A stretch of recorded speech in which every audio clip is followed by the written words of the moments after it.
सभी को जय हिंद, नमस्कार, गुड मॉर्निंग। आज है मई 23 तारीख। तो आज का वीडियो में चलने से पहले एक बात जो मैं बार बार दोहराता हूं अपने वीडियो में, या मैं यह कहना चाहता हूं, दोबारा आप लोगों को रिमाइंड करना चाहता हूं कि ये जो मैं वीडियो दे रहा हूं सत्यमेव जयते मेरे चैनल से, इसका जो राइट यानी मुझे अधिकार मिलता है कॉन्स्टिट्यूशन आर्टिकल 19 से, जो freedom of speech and expression, उसी पर एक क्लॉज 2 में दिखा है रीजनेबल रेस्ट्रिक्शन, जो उसको मद्देनजर रखते हुए मैं वीडियो निकालता हूँ। सत्य के ऊपर है, सच के बारे में आप कह सकते हैं, इसका कोई डिफेमेशन होता नहीं है, तो उसी के बारे में डालता हूँ। तो आज का विषय पर जाने से पहले मैं 21 मई को मैंने एक वीडियो निकाला था, सब्जेक्ट था उसका reminding general Lakhera his prime duty towards air ex serviceman.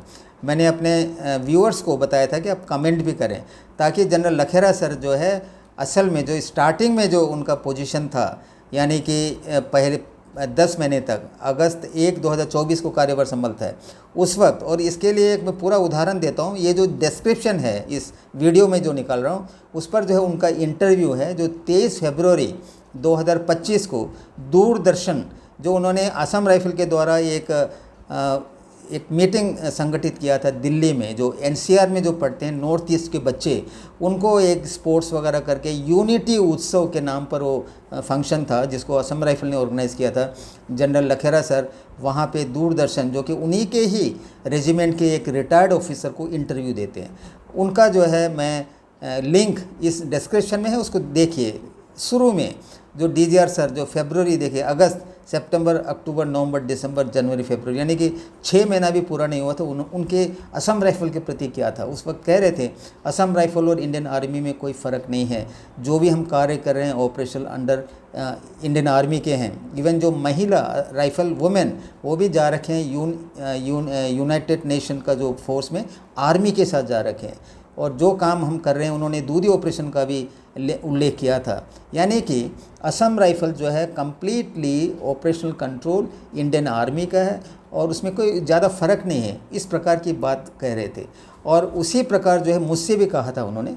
तो मुझे पूरी आशा है, ये जो सोशल मीडिया में जो मैंने पिछला वीडियो निकाला, लगभग 500 के लोग कमेंट किया है, लगभग 40,000 के लोग देखे हैं। तो मैं कहता हूँ जनरल लखेरा सर को कि आप अपना जो सही जो बचा हुआ है पीरियड हमारे वेलफेयर के बारे में आप कार्य करें। जो भी आप आर्यवा के अगेंस्ट में जो कार्रवाई हो रहा है वो गलत है, सभी को पता है, तो उसको छोड़ के आप हमारे जो एक्स सर्विसमैन, क्योंकि कल भी मेरे को फ़ोन आते रहते हैं लोगों का। गुवाहाटी से आया था एक रिटायर्ड पर्सन, बोल रहे थे कि वो कई सारे लोग कंफ्यूज में हैं, हम कहाँ हैं, आर्मी में हैं, कहाँ पे उनको कंफ्यूज है। एक बच्चों का जो एडमिट होता है पॉलीटेक्निक, उसने अप्लाई किया था आर्मी की जो है कोटा वगैरह से, बाद में उनको बताया गया कि आप सैनिक बोर्ड में जाइए। सैनिक बोर्ड में गया तो बोला नहीं, आप लोग एमएचए है, जो यूजुअली होता है। और इवन जॉब में, जैसे मैंने बताया, रेलवे जॉब में असम राइफल का नाम नहीं है। तो मैं उनको यही रिक्वेस्ट किया था कि आप जो equal pay for equal work, dual control, तो चलो सेकेंडरी इशू है, सरकार के विचाराधीन है। इससे पहले एक मिड कोर्स के लिए मैं कहा था, पारा मिलिट्री फोर्स का एक नोटिफिकेशन निकालने से सब कुछ टेम्परेरीली जो है सही हो जाएगा। जैसे हमारे जनरल सुशील कुमार सर को लोग जानते हैं, वो उस वक्त आए थे 1790, जबकि ड्यूअल कंट्रोल में थे, लेकिन आर्मी का बेनिफिट हमको मिलता था। जो कुछ भी प्रमोशन जो कम था, उन्होंने काफ़ी अच्छा काम किया शॉर्ट पीरियड में, ताकि आज भी जो है लोग उनको देखते हैं, अपने दिल से रेस्पेक्ट करते हैं। तो मैं चाहूँगा कि जनरल लखेरा सर जब असम राइफल से बाहर जाएंगे या पेंशन जाएंगे, तो उनके प्रति उनको जो है असम राइफल के जो रिटायर्ड पर्सन अच्छाई के लिए याद करें, ना कि बुराई के लिए। मुझे पूरी आशा है कि वो इस पर जो है कार्य करेगा। तो आज का विषय पर आते हैं। देखिए, आज का मैंने विषय ले रखा है advisory to those opposing Aryava, truth triumphs ultimately, यानी कि आर्यवा का विरोध करने वालों के लिए परामर्श, अंततः सत्य की ही विजय होती है। क्योंकि जो इसमें परामर्श जो कर रहे हैं आर्यवा को, सबसे पहले तो डिपार्टमेंट ही आता है, जो जनरल लखेरा सर है, अकाउंटेबिलिटी। उसके अलावा मैं कहूँगा कि हमारे एक बहुत ही आदरणीय है, रेस्पेक्टफुल एक कमांडेंट वजीर साहब, जो मेरे 4 ईयर से आते थे, उन्होंने जो है हरियाणा में है। देखिए, फिर हमारे जो योगी साहब, सुधार साहब, वो भी पहले हमारे अगेंस्ट में बात करते थे। जब से वो मुझे कांटेक्ट करके वास्तविक ट्रुथ का अनुभव हुआ, तो वह जो है अभी सच्चाई की तरफ है। मुझे अप्रिशिएट करते हैं। मैं हाल में गया भी था, वो दिल्ली में भी आए थे, हमारे ऑनरेबल डिफेंस मिनिस्टर से मुलाकात का भी एक प्रोग्राम था, जो कि बाद में वो प्री ऑक्युपाइड हो गया, पोस्टपोन हो चुका है। तो उनको भी मैं लेके जा रहा था डिफेंस मिनिस्टर के साथ बात करने के लिए। जब मैं फिर जयपुर जाता हूँ, देखिए तो अभी क्या है, उन्होंने जो है मुझे 2 इंटरव्यू भी दिया था, लेकिन मैं अभी तक पब्लिश किया नहीं है। तो उसमें उन्होंने बताया कि जो CLO है हमारे आदरणीय, जो जैक डिपार्टमेंट से आते हैं, सुना है कि उनका पोस्टिंग भी आ रखा है अभी, तो उनका जो है एक जो चाल बोलते हैं ना, जो कानूनी तरीके से जो गलत चाल चलता है, दुश्मन को सीधे रास्ते से जाने से तो पकड़ में आता नहीं है, तो गलत रास्ते से जो है उन्होंने हमारे सबसे पहले राजस्थान में ट्राई किया कि एक आदमी की ज़रूरत है जो नायर यानी आरेवा के अगेंस्ट में जाए कोर्ट में। तो हरफुल से बात करते हैं, हरफुल जो है योगी सर को कांटेक्ट करता है, पैरेलल बोलते हैं कि लॉ ऑफिसर आपसे बात करना चाहते हैं, कारण क्या है पूछो, तो बोलता है कि वही बात बोलता है, तो वो इनकार कर लेते हैं। तो फाइनली उनके मदद में आता है वजीर साहब आते हैं, वह अपना सेक्रेटरी, हरियाणा के जो RSI के सेक्रेटरी है, आपके मेघालय हाई कोर्ट में जो है विचाराधीन है, सब जुडाइस है, उसके ऊपर मैं ज़्यादा टिप्पणी नहीं करता हूँ। लेकिन मुझे केवल इतना कहना है, वजीर साहब एक कमांडेंट रैंक से रिटायर हुए हैं, आरेवा क्या कर रहे हैं यह नहीं चाहता हूँ कि उसको पता नहीं है। जो हम बेनिफिट की बात कर रहे हैं, जो असम राइफल का सही पोजीशन भी कईयों को पता नहीं है, वो भी मैं शॉर्ट में बता दूं क्या पोजीशन है।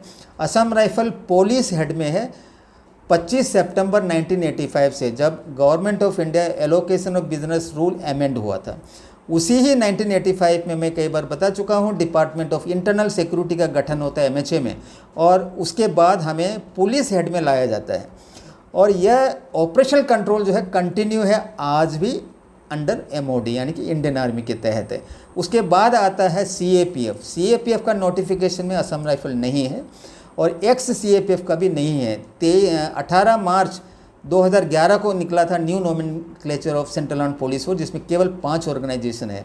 नवंबर 2012 को निकला था CAPF, जहाँ कि हम नहीं है। ये ना है इधर है ना उधर है, इसकी वजह से कई सारे विसंगतियाँ कहते हैं, डिस्क्रिमिनेशन चल रहा है 1986 के बाद। यह उनको पता होना चाहिए।